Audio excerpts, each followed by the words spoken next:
interesting company, and then also the biggest bank in London, because I have a question about the traditional finance and the crypto finance, what's happening right now.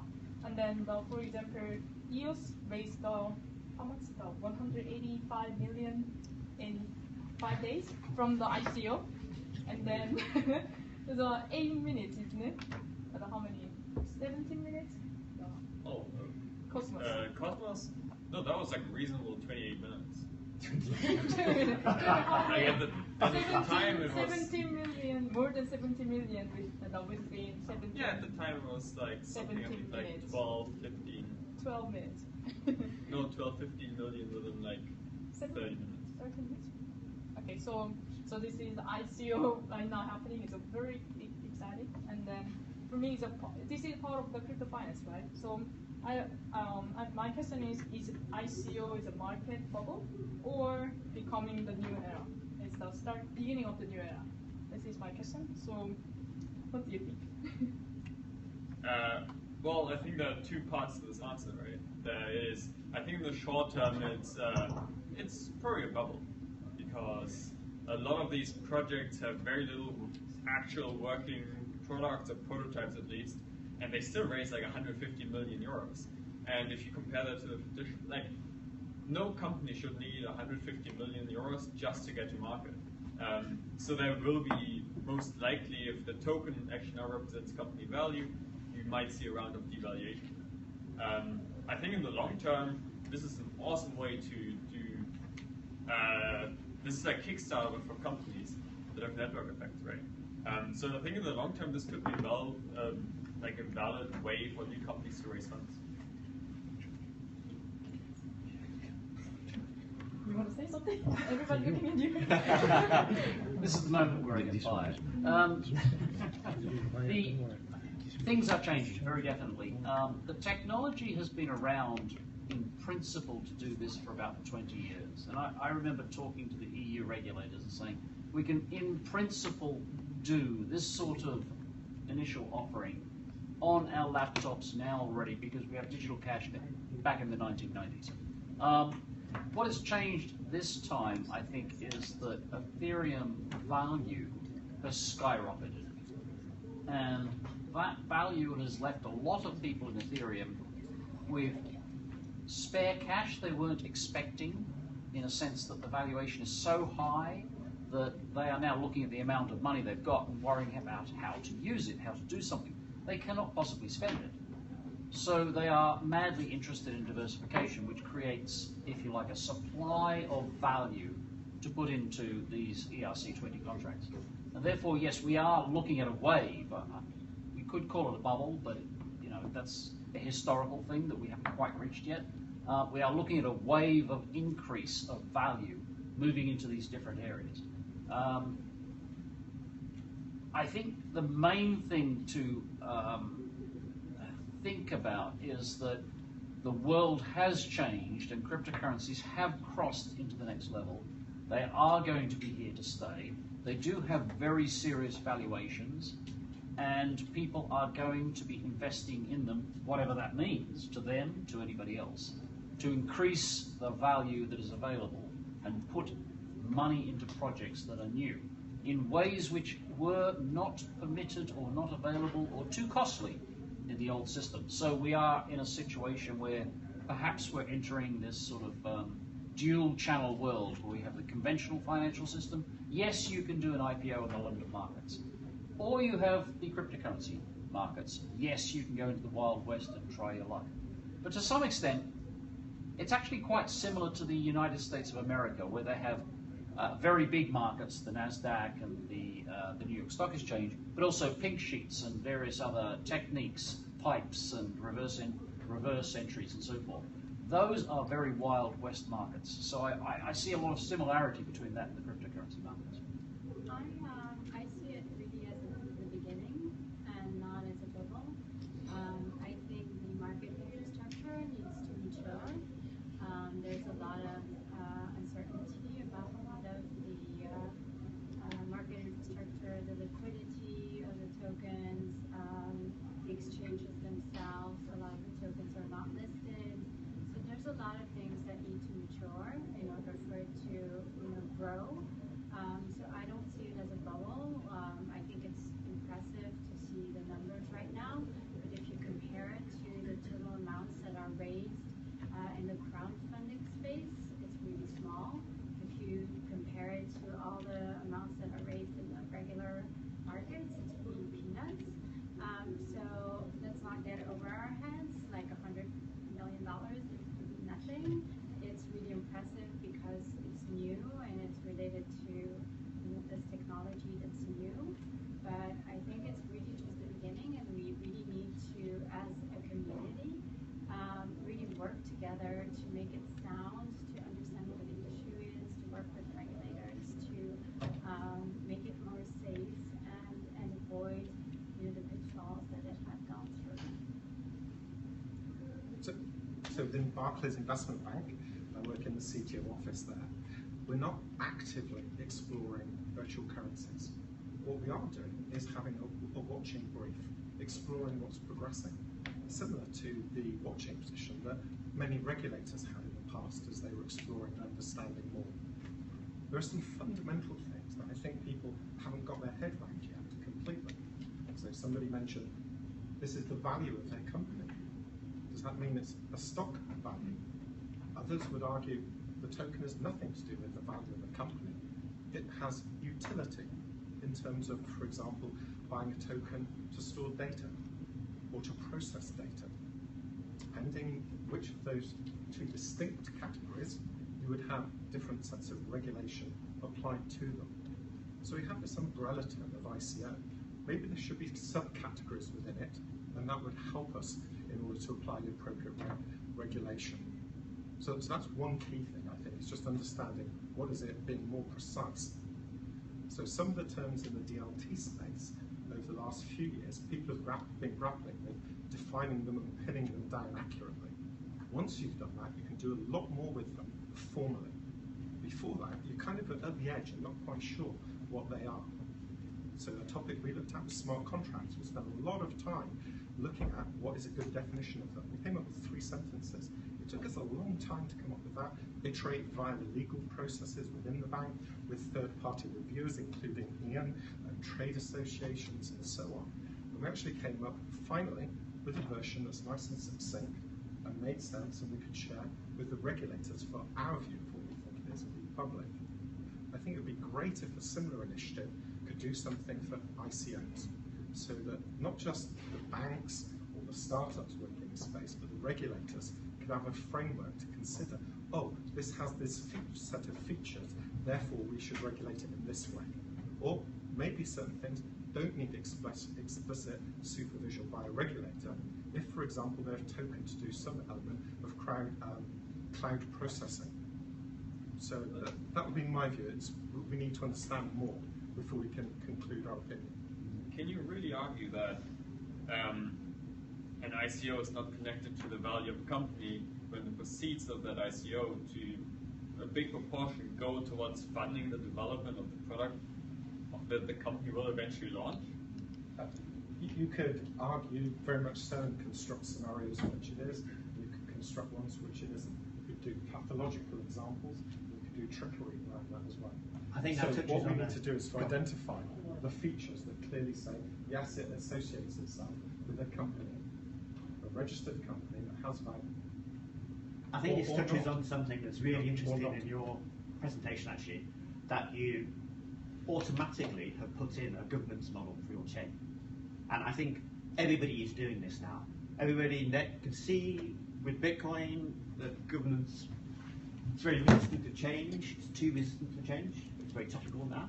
And so I think what's going to happen, which touches on what you're saying, is when people do ICOs, they're going to say, this is what we're building, this is the token, we agree not to sell the token too quickly, damage the ether price, this is how the governance works, you can use your token to vote, maybe there's different sorts of tokens, preferential tokens, which is just stealing from the share agreements. And I think very quickly people will do a lot stronger due diligence on these ICOs or whatever they become. I think actually that Delaware proposal that's going through, that real companies can have real shares on the blockchain, that's going to factor in. And I think there's going to be a hybrid model, which you'll have whatever they're called. They won't be called an ICO, it'll be something else. And you'll have a very nice perspective, and it'll be legally checked, and you'll have a nice governance model, and it'll be a bit more formal, but it'll still be a lot cheaper than doing an IPO. The numbers are small, but the great thing about ICOs is they're very cheap to run. That's something different.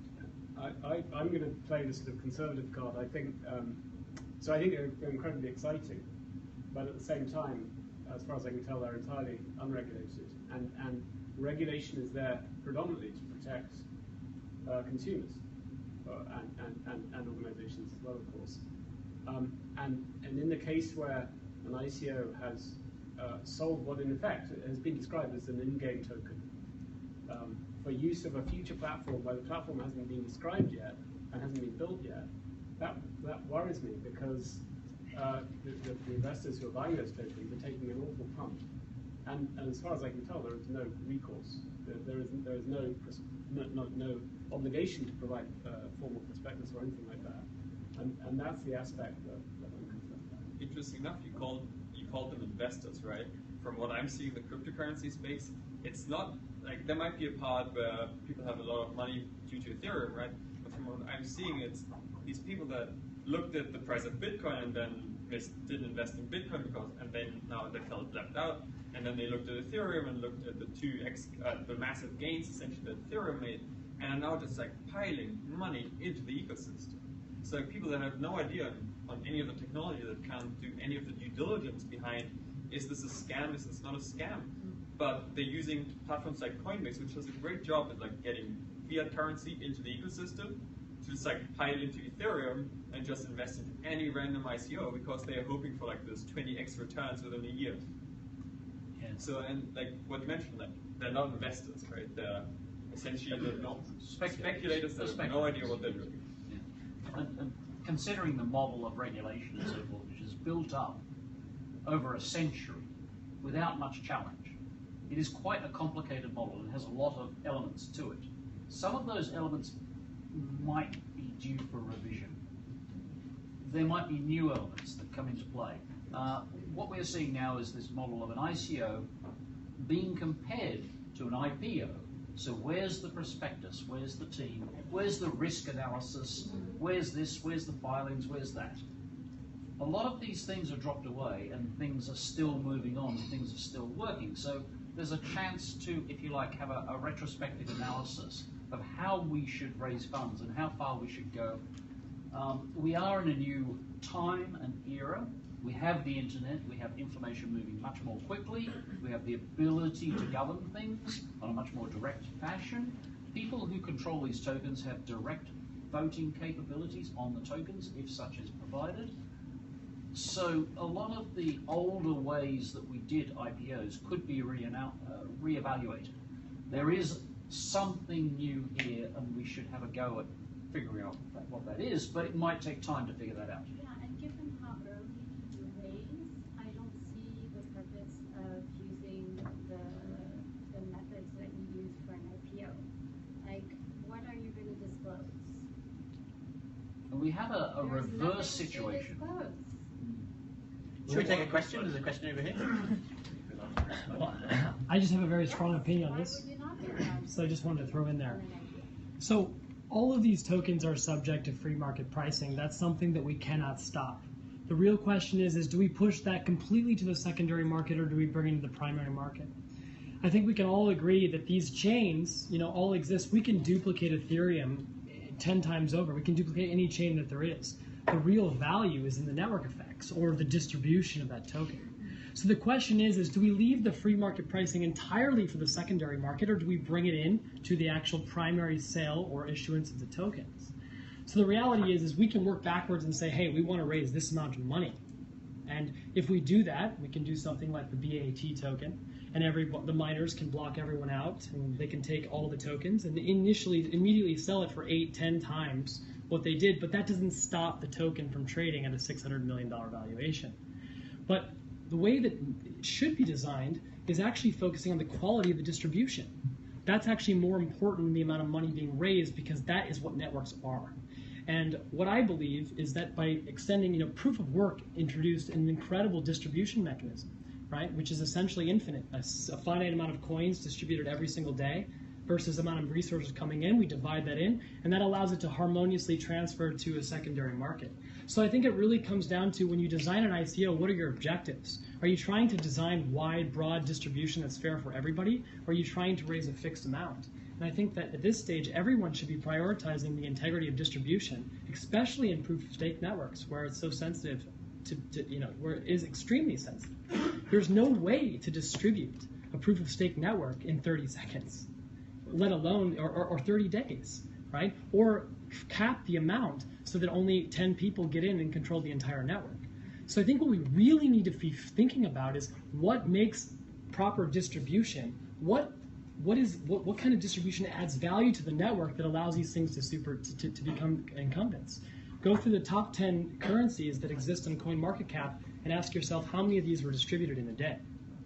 So let me pose this question. You have a very underprivileged family. They're struggling. The father may be an alcoholic. And he decides that instead of going and buying a lottery ticket, he's going to take this month's money that he received from the government to pay for his accommodation and children's food. And he puts it on an ICO because his mate told him that it's going to go to 20-fold.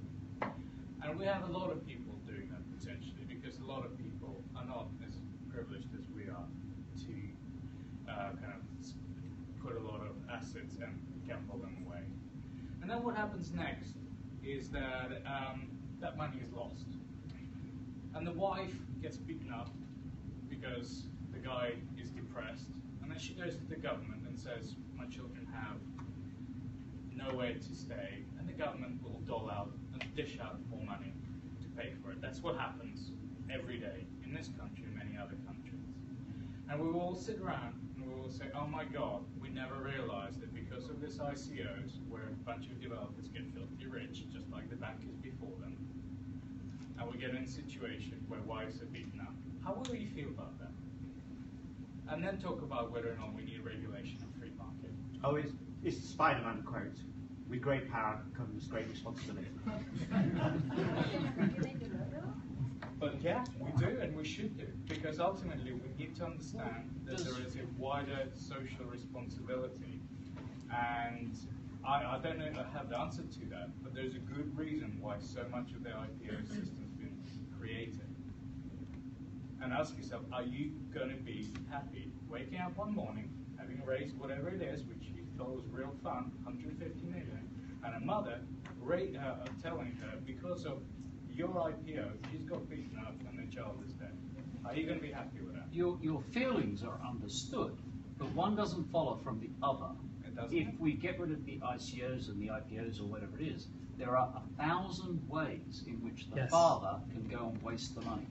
So you should be really analysing what can we do about the father, not how they waste the money, but the fact that they are wasting the money is an issue. And if you want, we can take this offline and I can tell you how to do this. Interesting enough. Where does the original IPO legislation, for example, in the US, that you have to be an accredited investor to invest in an IPO come from? Like, why is that in place if this ICO model is so good that everyone can just invest random amounts of money?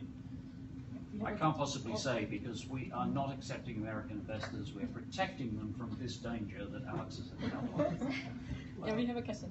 I think there's a few things to consider here. First, there is no investors, there's contributors. That's number one. Agreed. Going back to your USA issue.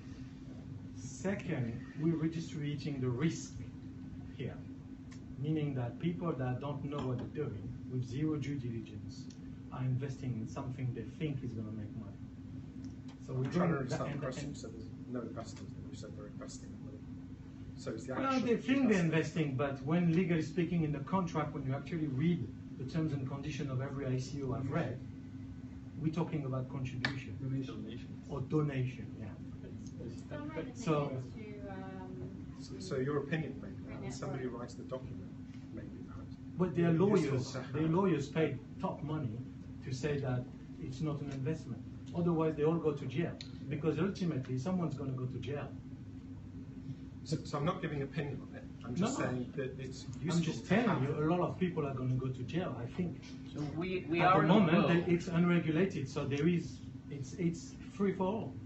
So everybody is taking their own risk. And The this problem is- is when millions of people invest, and they go to the government to say, "Wait a minute, what is this thing?" And they will have nowhere to hide. The lawyers will reverse and go back to the CEOs, and the CEO is going to go to jail. I think the key question we have to ask is: are people being rational or irrational?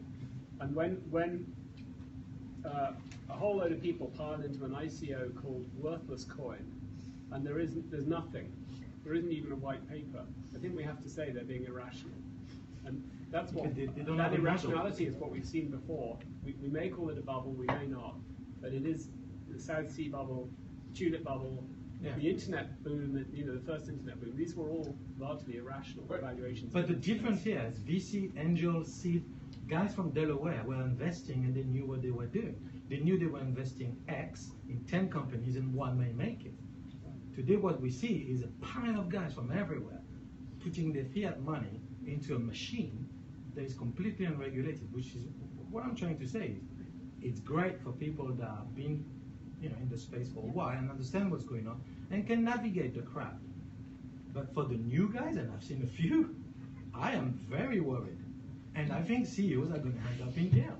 As an interesting Brendan. example, maybe. Yeah, okay. So there was please this don't Slack clean up. conversation. Yeah. I think like a week ago, I think, where maybe if you're in the Slack communities of a lot of these companies, you have this. There was like massive scammy wave where there was like a fake MyEther wallet going. Yes. And like a lot of these people lost like $30,000 by clicking on a link and entering their secret words, like their secret phrases for the entire wallet. And they really have to ask, like, do these people understand what they're doing? And I think the answer is clearly not. Well, yes, but now you're talking about click fraud and so forth. We've had this on the internet. For the last 20 years, we've had phishing, and the internet has not solved this. The browsers have not solved this. This is not the ICO's problem. So interesting. We do a lot of Banks game are. theory. So we do a lot of game theory about not cheating or whatever else. Why don't we apply the same game theory to figure out if the person who's sending the coin actually understands the principle of it? And I think there is a lot of work we can do where you simply won't even be able to invest, almost like a qualified investor scheme, but not based on how much cash you have, but actually can you figure out what the hell the system does to make an informed decision? And I think there's a lot of opportunity here for us to start building it in, and it's a shame people are not focusing because they're focusing on capturing value rather than protecting the people who are investing. It's a great idea, but what happens when you let the lawyers loose on that idea? So, adding on to this, I actually agree with you entirely. Is that a question, the guy in the picture? Yeah. So I really get your point, where you're coming from. But what if this ICO can fund some sort of a project where a new Einstein comes to this world and solves the poverty? So it's a chicken and egg problem. It has both the sides. Whereas ICOs, which we are saying about right now, or ICO is a new thing, this whole Kickstarter thing is a pretty old thing. It goes back to Pebble. Pebble raised $20 million to fund a watch. And there were other companies as well which didn't deliver their goods. So should we shut down the entire Kickstarters? These companies are also coming with seed money and just promising big projects. So should we just shut down the innovation because we are worried about people? Or should we protect the people and not care about the innovation? So it's a chicken and egg problem. So I want to hear more. So what would be the more ethical thing to do here? Yeah, right now some of the SEOs are done under the Kickstarter regulation and the crowdsourcing regulation. So it's not like it's the Wild West, right?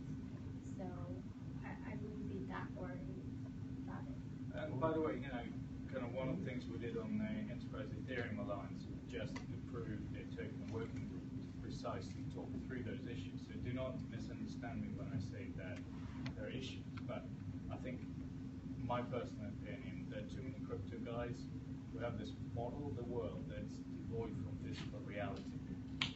I can always take a baseball bat and bash your head in, and I don't care what it says on blockchain. Yep. So there are very real physical manifestations, or this hypothetical ideas, which sound great in theory when you're 21, you have no kids, and you're in a very safe environment. But consider the next time the oligarchy puts 50 million into your ICO, discovers it's fraud. What do you think is going to happen to your children? So just be aware of the very physical manifestation of life, and what seems funny right now ain't going to be so funny when your legs are broken. A question from Brendan. So just and report, taking a step back. When it was on the screen here, the title of the panel was Crypto Finance. Interesting, because that's a huge topic. Let's switch the words around. Finance, cryptography, financial cryptography. Well, long and distinguished history, cryptography in finance, all these different components of it. Huge field, lots of really interesting stuff. ICO is just the latest hot topic. It's just peaked, particularly in the last few months. There's a lot of really interesting stuff in this space. And it's interesting, to gauge the temperature here. It's not just intellectual curiosity, it's real emotion from many of these people. And that's interesting. So if you did a sense check, a temperature check, say a year ago, people were talking about how do you make sure we get data privacy separate from so-and-so on a blockchain that does, these are quite computer science oriented, and people weren't as emotionally passionate. No, we were. We just were in interesting. We were in the middle of the DAO last year, same time. Yeah. Yeah, Brendan. So I just want to say one thing. First off, I think this is the best discussion we've had all night. The corporate disruptive edges. Yeah, okay.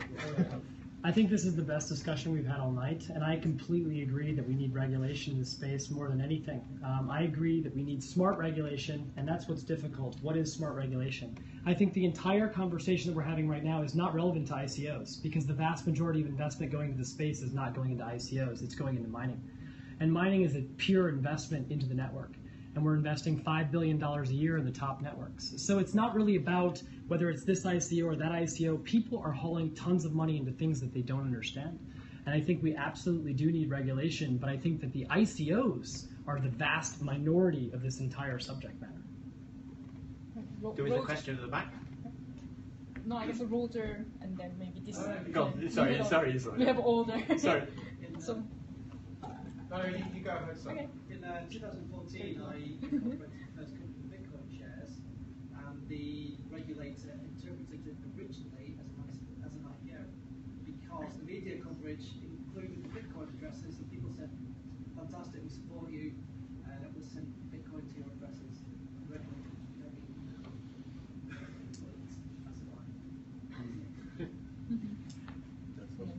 Roger, do you still have a question? Yeah. Well, it's an observation. It's interesting that the more prudent section of the panel, so Alex,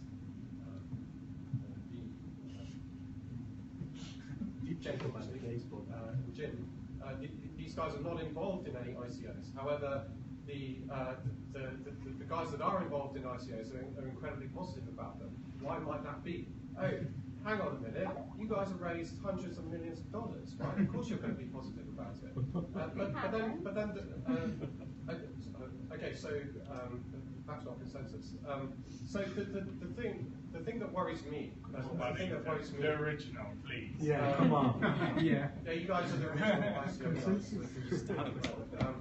And the thing that really worries me, I used to audit investment banks, right? And I used to spend a hell of a lot of time checking to see that everything was done by the book, right? But and we would do this every year to check that everything, checks and balances, everything was good for the shareholders, right? And you have to do this on a yearly basis. You have to do it every year, right? For you guys or the guys that have raised money through an ICO, there's absolutely zero accountability going forward. So I would just like to point out that we are in discussions with a top 4 auditor to come in and audit our books. It'll be announced this week. At the moment, right? As of this moment, yes, we are running on trust, but we're just about to. Everyone's participation was elective. Yeah, of course, right? But the thing is, Yes, but come on. You said that, but look at the investment bank. I'm from an investment bank as well. I mean, I know it's different. Some are free to rock it at the moment. And the others, are 300 years old. I won't name anyone, but British Bank. And I worked there. And suddenly they had a little problem with a few scandals with this. So I think it will. It depends what kind of level we're talking about. So I think the question about the innovation was really interesting. The question about where the money is going and the sheer size of what the ICO represent versus other things that we're potentially not even focusing on, we don't even see, that's really interesting. Well, mining is the investment. Yeah. That's the real, the 95%. It'd be good to have numbers on that, because $5 billion a year. $5 billion a year between just the top two networks. That's the real investment. Are those people informed? When Ethereum drops 50% in a week, which it just did, all right, why aren't we talking about those guys? Because that's the real money. The ICOs represent nothing. And I was talking a little bit about, when you were talking about, selling too quickly and stuff, well, those ICOs are what gave Ether the value in the first place. You got to buy Ether to buy in. But that's so normal. why should anyone use money? So let's bring it back to the panel topic, because we're getting quite emotional about it, actually. I was supposed to. But the regulation is important. Yeah, but the topic discussion was, is crypto finance and sort of the old finance, are they converging? So let's talk about that, because I think they are, because I think crypto is, because of Bitcoin, and it's just gone on and on and on, and every year it gets bigger, and Ethereum is more potent than ever, and there's teams everywhere. 100 billion is nothing. Okay, so 100 million in 2017. Still a bit. But I and a friend, we wrote one of the Bitcoin wallets, like Multibit was, and our bill of materials over 5 years was £2,000. Right? So that was over 2011 to 2016. Now we're talking, in 5 years, we're going from thousands of pounds to hundreds of billions. Next year, by the end of next year, I would bet money, except I'm not going to, that I bet it'd be £1 trillion. September. $1 trillion. By the end of 2018, there'll be another norm. I don't think it's the amount of money supply that is important in the conversation that No, we're having. it's the control. The control and the availability. I think it's the technology and what it does to how the banks use it in the trading and settlement, in the payment But it's not the banks using it though. It's geeks. It's these guys. Interesting enough on the point of technology. So looking at Ethereum, what is Ethereum currently used for? 99% of all Ethereum traffic is to raise money for ICOs. Right. Which are finishing on Ethereum. Which are finishing on Exactly. Ethereum. So So it is highly circular. Yes. So just going back to your point, which is traditional finance and crypto, and are they merging? I would ignore a lot of the ICO stuff and virtual currencies. It's not directly relevant to investment banking challenges. But the two topics are, and you can combine them and get a lot of synergy. So if I look at the things we were looking at a couple of years ago, it was, are there any techniques in cryptography that can be applied to existing financial problems in order to help simplify what we're doing? And indeed there are. There are techniques that should have been applied years ago to help in various ways. If you look at how to secure data over time to make it, quote, immutable. So the various laws at SEC and so on applying to certain trades where you need a physical worm drive representation. It could be the case that a software implementation could achieve the same result. Totally independent of ICOs. It's good architecture, software engineering. That's one of many examples you can build up to merge these two concepts of crypto and finance together. Lots of different topics in finance, a few core ones in crypto. And it's how to pick the different aspects in finance and which bits to merge together to make something that makes sense. ICOs are just one tiny bit of it that isn't really solving a business use case challenge that we have at the moment in investment banking. But there are many other ones. And I think the whole point of smart contracts, distributed ledgers, offer some potential there. And you need cryptography to make some of that happen. And remember, the crypto stuff isn't magic sauce. That a lot of, if you look at crypto in finance, is how to secure messages, transactions between each other. Very traditional technology. And it's taking that one or two steps further, so it's doing more than just encrypting messages. So I think that's really exciting from an architecture perspective. And it's not a heated debate, it's more hey guys, we need to get on and build more of this stuff, make it fit for purpose. You need to absorb some of that technology, and indeed you could even absorb the concept of ICOs into investment banks. But I think to ignore the fact that requires some thinking. but let's have a look at the origins of Bitcoin and most of it.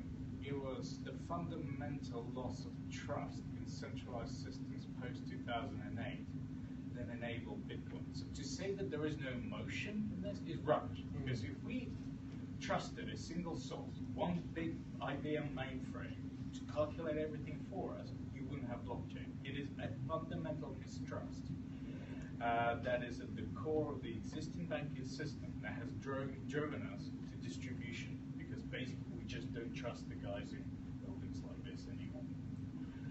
And then I think blockchain starts to solve that, because it basically says I no longer have to trust a single individual. But I think there is a second fundamental problem, which is to protect the investors that we're not solving we should be. And ICO is democratizing investment, but as much as the brain power has been expanded to, in some cases, sucker people into invest into this new alternative rails, we as an industry should do better than the people we're trying to replace, and actually start thinking equally hard how to not take money unless it's the right kind of money. And I think we can solve for that, but no one's bothering to look at it. Oh, they are though. Like the woman on the counter, the sofa over there is Madeline, her name is, and she's doing a thesis at the moment about decision making in DAOs. So people, that's her thesis subject, she'll be working on it when she's not here. So people are looking at it. Not, excuse me, the boring traditional people, but the new people coming on. And I just wanted to say, to touch on these points, I know we're not boring, it's just like there are so few people who know about this. I work on a project, it's 90% business people. The nerds really have to push hard to explain things.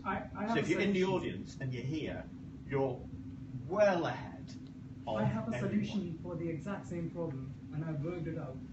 Creating a whitelisting on top of ERC20 token and putting the IDs. So you do a AML KYC, generate the listing, and that's how you can tackle the problem, which should soon be out. But how do you decide whether or not, who makes the decision whether or not you are whitelisted? We use third-party AML KYC company. So I can't go and look into the people's bank account because they won't give. But if you're a terrorist organization or something, then you won't be able to participate in my ICO. And each and every token. That's not really the problem we're trying to solve. It just moves to the secondary market. How do you stop people from paying Even something? in the secondary market, you can't, because your name has to be on the whitelist. Only then you can. Oh, that's the old system. So for instance, any single exchange can put that. That doesn't change politics and diplomacy and things like that. You look at the Qatari government and the shit they're in at the moment. The fact that they bought Paris Saint-Germain, just number one, it's like, so who is right, who is wrong here? So it goes even beyond that. But I think going back to what Alex was saying, I do agree in a way what you're saying, but the implementation of how you whitelist is very difficult because the banks have this problem every day. It's a start of an innovation which is going in some direction, and then you can have voting consensus in the community, so community can vote bad apples out themselves, who they want to associate themselves in. So it's a starting point. And people that starting point takes us into a very difficult direction. You are saying that you're going to put in place KYC and AML to stop the terrorist, but you end up getting mixed up, and poor Alex's father gets flagged, so the mother can't open a bank account, she cannot trade, and cannot that's North Korea. be part of society. And you now he's our archetype. You're now putting in place social policy on finance, and because we've spent the last millennia or prior to that living on the notion of cash as the way we control finance, you're now entering into a new era of centralized control of social policy. Are you ready for that? Because it's not a comfortable future. I think you know, one of the things that I thought I observed with the DAO was, I was upset when the DAO happened because you lost money? Nobody lost money. Come on, you made money. You shorted. I'm If betting you my were in the career groups of on the 5 blockchain, pools, you so I'm did. going to invest money as well. But it was that everyone, I can't remember what the amount was, 145, 150 million, something like that. It was too big, too fast. And you know, everyone went in thinking the code was law, and everyone came out realizing, shit, I got screwed. And if it had just been a bit smaller, then I think the environment, the context, the law, the way people think about regulation and controls could have evolved. And I feel it's the same with you know, with ICOs at the moment. They've just grown too big too fast.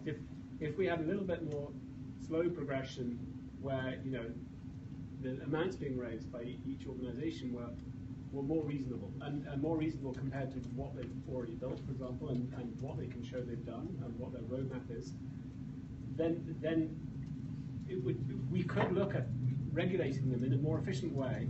So not in the same old way that IPOs are regulated, but we could get there over a period of years, because we just can't get there in 6 months or 2 months or whatever it is. So here's an idea. If we followed the Lloyd's names market, where we say basically if you invest, there's unlimited liability. So anyone who invests in an IPO now signs up to unlimited liability. So that if it turns out that people who shouldn't have invested do invest in it, then there's a class action lawsuit, and everybody who's participated can potentially have to recoup the social the kind of impact on this. How many of us would actually invest in an ICO? And I wonder. We do with the banks. We're paying for their failures. Absolutely, and I think what we need to do is build better than what we had before, rather than replicate it on It's not going to happen.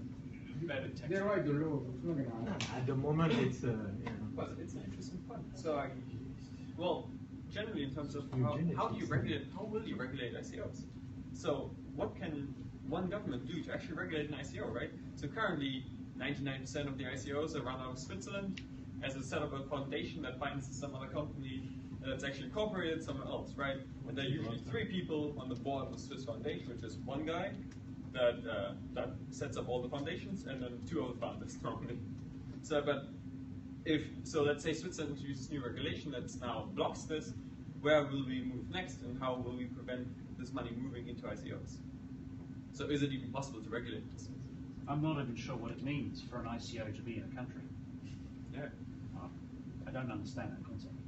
Okay, we take a last question and then maybe go for a pub to discuss more. Well, who wanna? Yeah, just to change, it's not on the topic, but since the panel is there, yeah, from an outsider perspective, it looks like you have different protocol being implemented, trying to compete for the same thing. Some people go B2C, B2B, and very often blockchain is, the analogy is the early days of the internet, but the internet was open and there's just one now. There's not 2 or 3 internet really. I mean, the few intranet that are left I'm not sure about it. But so the question is, and I'm sorry it's not related to the subject, but is are these different protocols not trying to achieve the same thing, and yes. whether you see them converging into or just trying to compete for the one supremacy? Just to clarify the question, so you're saying once upon a time there were different intranets, but now there's only the internet. It's not the case. No, I'm saying within corporations, they have intranets that covers many of the functionalities that they do. There are walled gardens, and that's how large corporations operate. But they connect as well to the external internet for certain features. Some of that can be blocked by banks. The bulk of what you do, expense report, you name it, is performed on an intranet. So let's take that model and think what would occur in a corporate banking world. But it's a common protocol, Yeah. that's the thing. Yeah. So well, that's TCP/IP. Yeah, exactly. So that's the layer of protocol I'm talking about, is TCP/IP, which is something universal, shared by even the intranet. So, but there are companies in the blockchain space working with this kind of interoperability, right? And I did talk about it. We are probably not going to move to a model where there's one blockchain to rule them all, because there's never going to be this sort of development team that is able to build for every single niche use case. We will end up in a model where it looks very much like the internet today, where companies run their own blockchains and connects to a central backbone blockchain essentially. So who's that going to be? So my concern is the challenge of that happening. I think it's probably the hardest intellectual challenge that exists in the distributed ledger space. People talk about, oh, this will interoperate with that. If you actually run through the details and you think, what does it take for an encumbered asset, the securities financing, for net and encumbrance, and you look at real-world capital markets, it's incredibly complicated. And the way you often solve it is to delegate to a market infrastructure firm who freezes time, performs these actions, you often have to pre-fund stuff, a whole load of things. So the more you know about capital markets, the more you realize that the throwaway comment of they'll just operate, interoperate, it's really, really difficult. And I haven't yet seen a viable initiative going forward that looks like it's going to solve the capital markets for interoperability. It's already started there. I mean, honestly, like, I went to the members' conference in New York and I had a presentation. It's like R3 members' conference in New York, but I had a deck about interoperability between Fabric and Cortex. So actually on the flight, I cloned the code to do it and ran it, and it's very nice. It's like interop 0.1. And that's been donated back. So what are you talking about? Was there a control of blockchain and sub-control of distributed ledger? Yeah, so you've got your blockchain, you've got a listener, and then you've got Indeed. So I was giving an illustration. Let me just conclude. It's already started, is what I'm trying to say. Oh, indeed. And what I'm saying is these are almost baby steps to achieve full interoperability with what happens in capital markets between radically different platforms with different models and encumbrances in a decentralized manner, I think is exceptionally difficult. If you just assume traditional technologies and to do that, the solution is to centralize and do things. And there's a whole host of challenges. All right, guys. I think it's a really great time we move to the pub, isn't it? It's becoming very. So, that's the best part. Yeah,